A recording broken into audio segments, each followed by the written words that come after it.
မင်္ဂလာပါရှင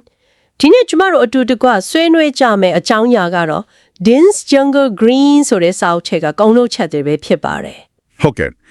ဒီစာအုပ်က1920နဲ့30ခုနှစ်တုန်းကပေါ့နော်မြန်မာပြည်အထက်ပိုင်းအထူးသဖြင့်လူတိုက်မရောက်ဖူးတဲ့ data တွေမှာ BCMS လို့ခေါ်တဲ့အဖွဲ့တစ်ခုရဲ့တာဇနာပြုလုပ်ငန်းအစောပိုင်းစနစ်နဲ့တာကိုမတန်တင်ထားတာပါဆိုတော့ဒါကတမိုင်းမတန်တက်တော့မဟုတ်ဘူးပေါ့နော်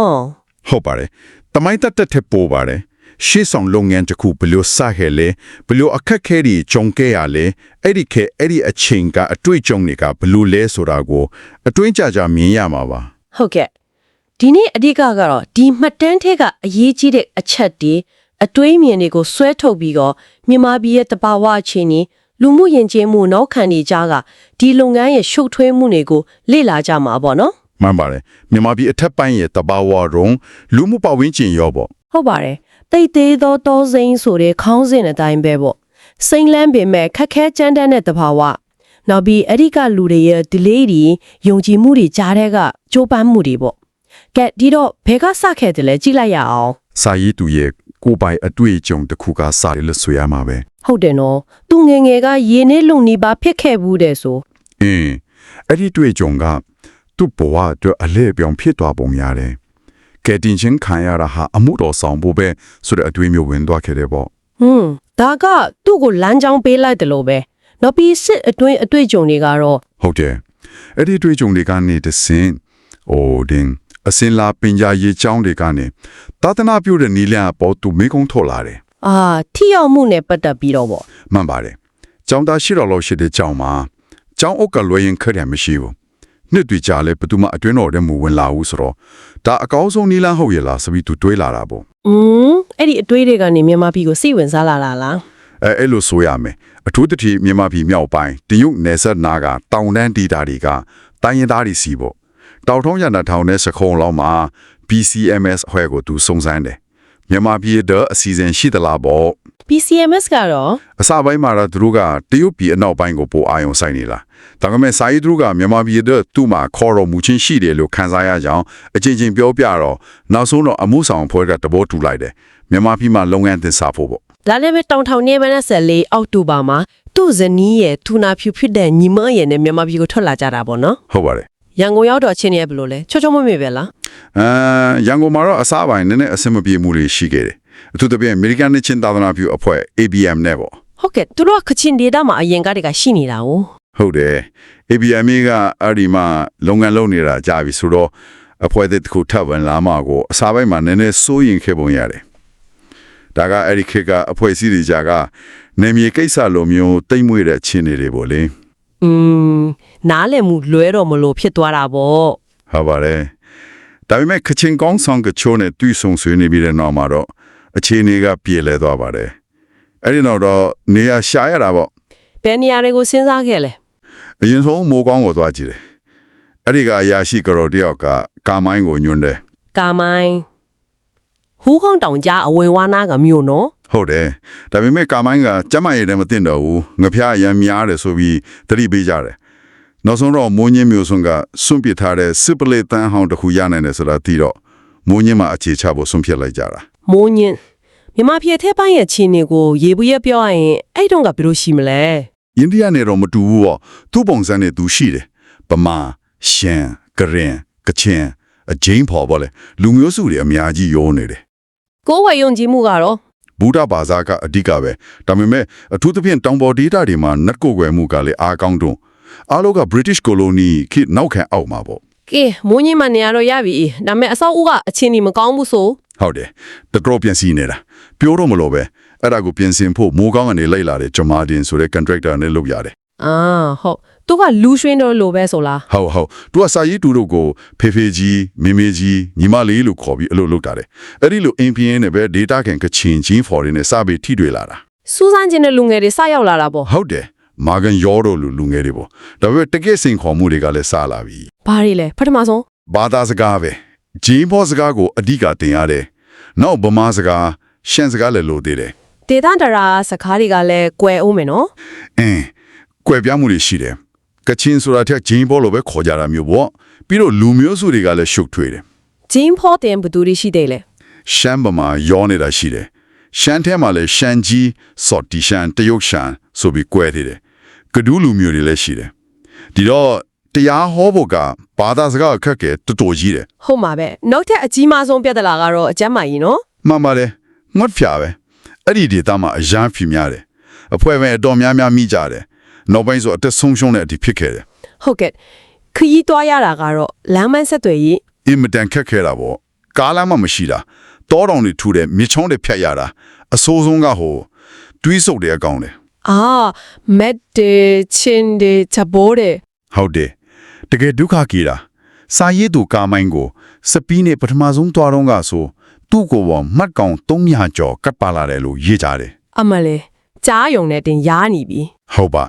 နောက်ပြီးအဆောက်အဦဆောက်တဲ့ကိစ္စတွေမှာလည်းအခက်အခဲရှိတယ် ကုန်ကြစရိတ်ရော PC ရှားပါတာရောဗော နောက်ဆုံးတော့ data ထွက်ဝါးတွေတက်တည်နေပဲ data ပုံစံအတိုင်းစောက်ကြရတာ Hepra မှာဝါးဘန်ဂလိုစောက်တော့ကအဖြစ်ပြက်လီတော့ရှိသေးတယ် ဘလို့ဖြစ်တာလဲ အလေတိုင်းထူးတဲ့နေ့မှာတိုင်ကပြုတ်ကျသွားတော့လက်သမားတွေကြောက်ပြီးပြေးဖို့လုပ်ကြတော့နောက်ဆုံးတာသနာပြုတွေကိုယ်တိုင်ဝင်ထင်းလိုက်ရတာအဲ့ဒီခေတ်ကလက်တွေ့အခြေအနေတွေပေါ့လေ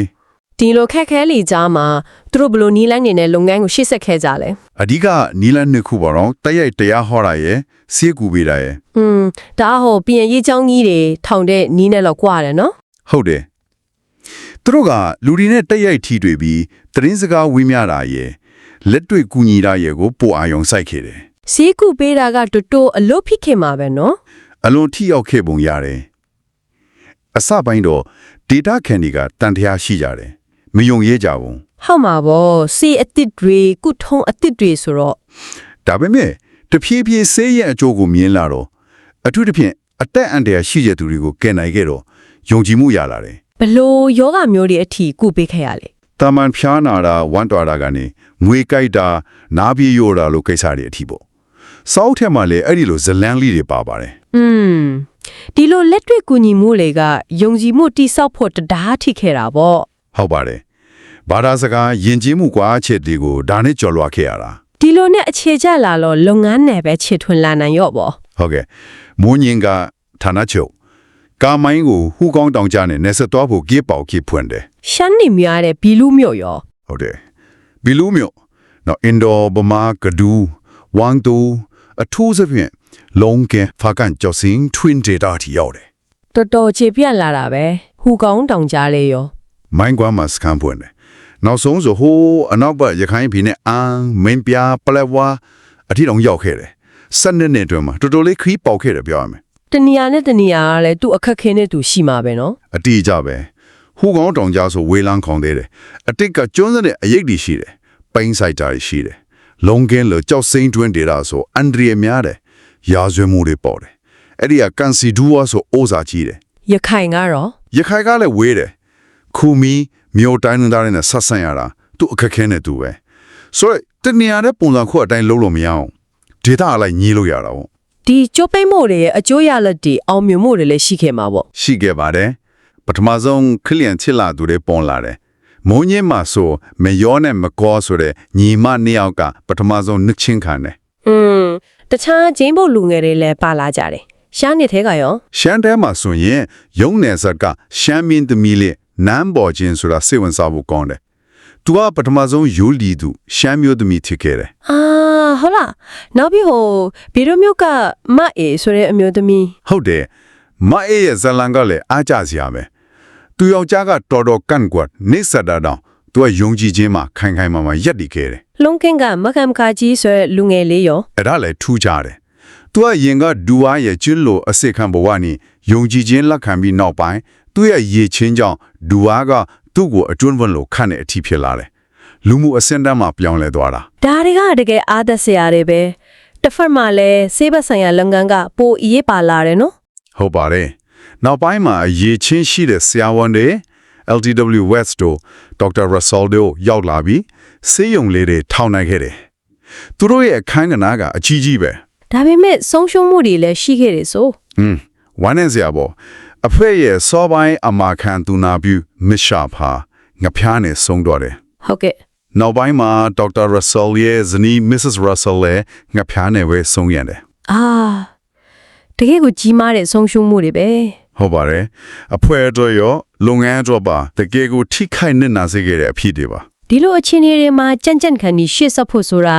တော်ယုံစိတ်သက်တော်ယုံကြည်ချက်နဲ့မရအောင်နော် အလုံးခိုင်မာတဲ့စိတ်သက်လိုရပါတယ်သူတို့ဟာဒီဆုံးရှုံးမှုတွေကနေသင်ငန်းစာယူပြီးရှေ့ဆက်ဖို့ပိုပြီးတက်နေထိုင်ခိုင်မာလာခဲ့ကြတယ်လို့ဆိုရမှာပဲ ဒီလိုကြံ့ခိုင်မှုတွေကြောင့်ပဲဒေတာကန်တိုက်ဝင်းလေးတွေတဖြည်းဖြည်းဖြစ်လာတာပေါ့ ဟုတ်ကဲ့မူးညင်းတစ်ဝိုက်မှာဆိုတော့ကိုရွာလိုယုံကြည်သူအများစုရှိတဲ့ရွာလေးတွေပေါ်လာတယ်ပိုရေးကြည့်တာကအဲ့ဒီဒေတာခံယုံကြည်သူတွေကိုယ်တိုင်ကသူတို့ရဲ့အတိမိတ်ဆွေတွေကိုတရင်ကောင်းပြန်ဝေမျှလာကြတာပဲ ကိုအချင်းချင်းပြန်ပြီးတက်တည်ခံကြတာပေါ့ အဲ့ဒီသဘောပဲအသင်းတော်ကသူ့လိုကြီးသွားလာတဲ့သဘောပေါ့ ဒေတာကန်ခေါင်းဆောင်တွေမွေးချုပ်ဖို့ရောစူးစမ်းခဲ့သေးလား စူးစမ်းခဲ့ပါတယ်မူးညင်းမှာကျန်းစာထင်းချောင်းလေးတစ်ခုဖွင့်ခဲ့တယ်ဆရာစပေါ်ဆိုတဲ့ကလင်လူမျိုးခရီးယန်တူကိုပထမဆုံးဒေတာကန်တင်းတော်အဖြစ်တိခါတင်ပေးနိုင်ခဲ့တယ် သူကဗမာတော့ဂျင်းဖော်တော့ရတော့အဆင်ပြေတာပေါ့ ဟုတ်တယ်လူမျိုးစုတွေကြားမှာအရေးပါတဲ့တရားထိခဲ့တယ် ဒါပေမဲ့အားလုံးကအဆင်ပြေချောင်းမွေနေတာတော့ပဲဟုတ်မလဲနော်စင်ခေါ်မှုတွေလည်းရှိမှာပဲ ရှိတာပေါ့အမြဲရှိနေတာပဲတချို့ယုံကြည်သူတွေအားနေသွားတာမျိုးဒေတာကန်အများစုရဲ့ဖိအားပေးမှုတွေတခါလေနေကွာတာတွေရင်ဆိုင်ရတာမျိုးတွေရှိတယ် ဟုတ်ကဲ့ဝိညာဉ်ရေးရာတိုးတက်မှုကိုထိမ့်သိမ်းဖို့ကလည်းမလွယ်ဘူးပေါ့ တကယ်ကိုစဉ်ဆက်မပြတ်ကြိုးစားရတဲ့အလုပ်ပါ ဒီ VCMS ဖွဲ့ချင်းကပုံကိုပြချုံကြည့်ရင်တိုက်ရိုက်တရားဟောတာနဲ့စေးကူတာကိုအဓိကချားလေဝတ္ထုမှုကတော့အင်္ဂလိပ်ကနောက်ခံအတိုင်းပေါ့ ဟုတ်ပါတယ်အင်္ဂလိပ်ကဝတ်ပြုမှုပုံစံကိုကျင့်သုံးတယ်တခြားအဖွဲ့တွေအထူးသဖြင့် ABM နဲ့ဆက်ဆံရေးကတော့နောက်ပိုင်းမှာအဆင်ပြေလာပုံရတယ်နေမြေခွဲလောက်တာမျိုးအပြန်အလှန်လေးစားမှုနဲ့လုပ်ကြတာမျိုးပေါ့ အတွေ့အကြုံရတင်ယူတိုးတက်မှုလို့ဆိုရမှာ ဆိုနိုင်ပါတယ်စာရေးသူကိုယ်တိုင်ကလည်းအောင်မြင်မှုတွေပေါ်ကျင်းနေသလိုမရောက်သေးတဲ့မလုံးနိုင်သေးတဲ့အပိုင်းတွေကိုလည်းဝန်ခံထားတယ် ဥပမာ ဥပမာပလောင်လူမျိုးတွေစီလုံးဝမရောက်သေးဘူးနောက်ပြီးအဓိကလူတွေထည့်တဲ့ဗုဒ္ဓဘာသာဝင်ဗမာတွေစီကိုလည်းထိထိရောက်ရောက်မရောက်သေးဘူးဆိုတာကိုရိုးရိုးတတ်တတ်ပြောထားတယ် လုပ်ငန်းရဲ့အကန့်အသတ်ကိုတည်မဖြူထားတာပေါ့ကောင်းပါပြီဒီနေ့ကျမတို့လေ့လာခဲ့တဲ့ Dance Jungle Green ကောင်းတို့ချက်တီကနေအဲ့ဒီခေတ်မြန်မာပြည်အထက်ပိုင်းကသာသနာပြုလုပ်ငန်းအစောပိုင်းရဲ့အခြေအနေကိုတော်တော်လေးအတွင်းကြကြမြင်ခွင့်ရခဲ့ပါတယ် ဟုတ်ကဲ့ပထဝီဝင်အခက်ခဲဘာသာစကားယဉ်ကျေးမှုကွာခြားမှုကြားမရဲ့စိန်ခေါ်မှုလေးကြားကကြိုးပမ်းမှုတွေဇွဲလုံလာတွေကတကယ်ကိုမသားစရာပါ သူတို့ရဲ့တိုက်ရိုက်တရားဟောတာနဲ့စေကုတာပေးတဲ့နီလန်းကအဲ့ဒီအချိန်အဲ့ဒီ data ရဲ့လိုအပ်ချက်နဲ့ကိုက်ညီခဲ့ပုံရပါတယ်အခက်ခဲတဲ့ကြားက data ခံယုံကြည်သူအတိုင်းဝိုင်းလေးတွေစပေါ်လာတာကလည်းအားတက်စရာပဲ မှန်ပါတယ်ဒါပေမဲ့တစ်ဖက်မှာလည်း Miss Sharp ကျော် Mrs. Russell ကျော်လိုအသက်ပေးဆက်ခဲ့ရတဲ့ဆုံးရှုံးမှုတွေလုပ်ငန်းရဲ့မပြေဆုံးသေးတဲ့အခြေအနေတွေကိုလည်းမေ့ထားလို့မရပါဘူး ဟုတ်ကဲ့စာရေးသူတုံးခဲ့တဲ့တိတ်သေးမှုနဲ့ခတ်မာမှုဆိုတဲ့စကလုံးတွေကိုပြန်စဉ်းစားမိတယ်တောနတ်ကြီးလို့တိတ်သေးပြီးထိုးဖောက်လျက်ခတ်တာကြောက်စိမ့်လို့လော့ပေမဲ့ခတ်မာတာလူတွေရဲ့စိတ်ထဲကယုံကြည်မှုအဟောင်းတွေရဲ့ခတ်မာမှုတွေဒါတွေပေါ့နော် ဟုတ်ပါတယ် ဒီအတွေ့အကြုံတွေကနေကျမတို့စဉ်းစားစရာကတော့ဒီလိုယဉ်ကျေးမှုဘာသာရေးပထဝီဝင်အဟန့်အတားတွေကြီးမားတဲ့နေရာတွေမှာပြောင်းလဲမှုတစ်ခုခုကိုယူဆောင်ဖို့စ조사တဲ့အခါဘလို့အရေးတွင်းမျိုးဘလို့စိတ်သက်မျိုးတကယ်လိုအပ်မလဲနောက်ပြီးတော့ဒီလိုရှေ့ဆောင်ကြိုးပမ်းမှုတွေကနေဘလို့အကျိုးတက်ရောက်မှုတွေကနှစ်တည်းအကြာကြီးထိတကယ်တည်တန်းကြံရက်နိုင်မလဲဆိုတာပါပဲ